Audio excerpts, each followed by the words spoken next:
নমস্কাৰ, মই মতিন্দ্ৰ দাস পুনৰবাৰ আহিছোঁ আপোনালোকৰ ওচৰত এটি নতুন ভিডিঅ' লৈ। বিক্ৰীটো কেনেকুৱা হৈছে কিতাপৰ?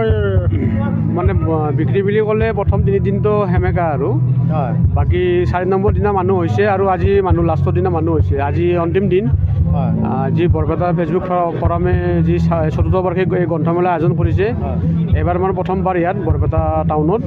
আৰু এই প্ৰথমবাৰত আমি 3 দিন মানে সেমেকা আছে, কিন্তু 4 নম্বৰ আৰু 5ম দিনত মানুহ হৈছে। বিক্ৰী কেনেকুৱা হৈছে আপোনালোকৰ? ভালে হৈছে, ভালেই নহয়? ভালে লাগিছে। মানে বৰপেটাত আহি ফেচবুক ফৰামৰ যি গ্ৰন্থ উৎসৱ আহি আপোনালোকৰ নিশ্চয় ভাল লাগিছে? ভাল লাগিছে, মানে আৰু 2 দিন বঢ়াই দিলে আৰু ভাল লাগিল হয়। 2 দিন বঢ়ালে ভাল লাগিল মানে ভালে হৈছে। আৰু যিখিনি পাঠক সোমাইছে সকলোৱে কিতাপেই কিনিছে। এনে মানে ফুৰিব অহা চাহ অহা মানুহতকৈ কিতাপ কিনা অহা মানুহৰ সংখ্যাটো বেছি।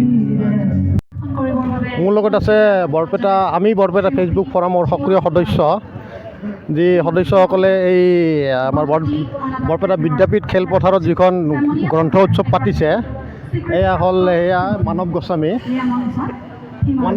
এয়া হৈছে বৰপেটা গ্ৰন্থ উৎসৱ। আমি ফেচবুক ফৰামৰ তৰফৰ পৰা আয়োজন কৰা ৪ৰ্থ বাৰ্ষিক। হয়, এই ৪ৰ্থ বাৰ্ষিক গ্ৰন্থ উৎসৱত বৰ্তমান আপোনালোকে কেনেকুৱা সঁহাৰি পাইছে? প্ৰথম 3 দিনত আমাৰ মানে বিপণীসমূহত দৰ্শকৰ মানে গ্ৰাহকৰ তেনেকুৱা ভিৰ আমি দেখা নাছিলোঁ। বিভিন্ন কাৰণ আছিল। প্ৰথম কথা, যথেষ্ট ঠাণ্ডা পৰিছিল, আৰু তাৰ লগতে বিভিন্ন বিদ্যালয়সমূহত গুণোৎসৱ চলি আছিল। আমাৰ যিহেতু মেইনলি আমাৰ মানে কিতাপৰ গ্ৰাহকখিনি শিক্ষক নাইবা কলেজ শিক্ষাৰ লগত জড়িত ব্যক্তি বা ছাত্ৰসকলেই বেছিকৈ মানে কিতাপ ক্ৰয়ৰ লগত জড়িত থাকে। বিপণীসমূহত ভিৰটো সেইকাৰণে কম হোৱা দেখা গৈছিল, কাৰণ গুণোৎসৱ চলি আছিল। তাৰ ফলত শিক্ষকসকল লগতে ছাত্ৰ ছাত্ৰীসকল এই অভিভাৱকসকল আটাইখিনিয়ে এই কামটোক লৈ ব্যস্ত থাকিব লগা হৈছিল। যোৱাকালি এই 3 দিনীয়া এই গুণোৎসৱৰ অন্ত পৰাৰ লগে লগে আমি আবেলি ভাগৰ পৰা আমি যথেষ্ট সঁহাৰি দেখিবলৈ পালোঁ। আৰু আমি আশা কৰিছোঁ আমাৰ যিখিনি বিপণী আহিছিল তেওঁলোকে বহুত বেছি নহ'লেও অন্ততঃ লোকচানৰ সন্মুখীন হোৱা নাই, নিজৰ কিছু হ'লেও লাভ কৰিব পাৰিছে বুলি আমি গমো পাইছোঁ, লগতে আমি আশাও কৰিছোঁ। আগতে মই এখন বিপণীত গৈছিলোঁ, তেওঁলোকে কৈছে বোলে দাদা আৰু যদি 2 দিন বঢ়াই দিয়ে তেতিয়াহ'লে আমাৰ আৰু ভাল লাগিব। প্ৰথম 2 দিন আমাৰ একেবাৰে অৱস্থা হা নচৰা হৈছিল, কিন্তু এই 2 দিন আমাৰ যথেষ্ট উৎসাহ লাগিছিল। এতিয়া আজি অন্তিম দিন, গতিকে উপায় নাই দাদা, আমি যাবই লাগিব। তাৰমানে আমিও জানো যে আচলতে গ্ৰন্থমেলা এখন 5 দিনত আচলতে এটা সম্পূৰ্ণ হৈ নুঠে, কাৰণ কমেও 7 দিন চলিলেহে বিপণীসমূহে অধিক লাভৰ মুখামুখি অধিক লাভৰ মুখ দেখে।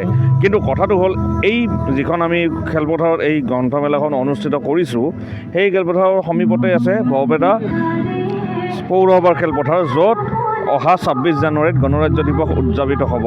আৰু সুৰক্ষাৰ কাৰণত বা বিভিন্ন আন আনুষংগিক কাৰণত এই খেলপথাৰখন কাইলৈ মানৰ পৰা আমি জিলা প্ৰশাসনক হস্তান্তৰ কৰি দিব লাগিব। নৃত্য কৰি আহিছা তুমি? নৃত্য কৰি আহি এতিয়া আমাৰ কিতাপৰ ষ্টলত তুমি উপস্থিত হৈছা। এতিয়া কিবা কিতাপ লৈছা নেকি? এতিয়ালৈকে লোৱা নাই, চাই আছোঁ। লোৱা। গতিকে উঠি অহা প্ৰজন্ম তুমি, গতিকে এখন কিতাপ লোৱা মানে অন্য এখন পৃথিৱীত যোৱাটো আমি বুজি পাওঁ। গতিকে তুমিও সেই এখন পৃথিৱীলৈ গুচি যোৱা, হাতত মোবাইল লোৱাত কৰি এখন কিতাপ লোৱা, বহুগুণে আগবাঢ়িব পাৰিবা। বাহিৰা জ্ঞানখিনি বহুত এখন কিতাপৰ মাজত পাবা। এই বাকৰিত বিভিন্নজনে এনেকুৱা ধৰণৰ কফিৰ সোৱাদ লৈ থাকে। কিতাপ আমি বৰপেটা ফেচবুক ফৰামৰ এজন সক্ৰিয় সদস্য, এয়া হৈছে মৃদুল তালুকদাৰ। গ্ৰন্থমেলা, এফালে সাংস্কৃতিক সন্ধিয়া, অনুভৱটো কেনেকুৱা? ভাল লাগিছে।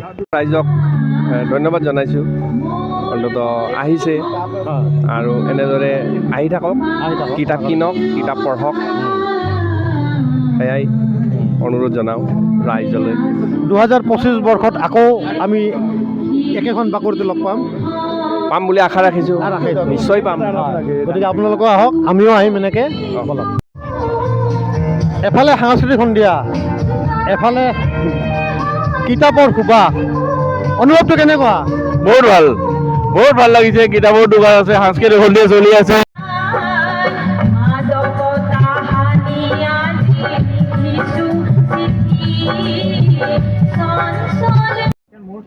আমি বৰপেটা ফেচবুক ফৰামৰ উপসভাপতি মোৰ লগত আছে দেৱৰাজ দাস, আমাৰ জনপ্ৰিয় সকলোৰে। গতিকে দাদা, এই অনুষ্ঠানটো আজি অন্তিম দিনত আপোনাৰ অনুভৱটো কেনেকুৱা লাগিছে? হয়, উপকৃত যেন লাগিছেনে? খুব ভালেই উপকৃত। আমাৰ লগতে সমগ্ৰ বৰপেটাবাসী এই গ্ৰন্থ উৎসৱৰ দ্বাৰা উপকৃত হৈছে।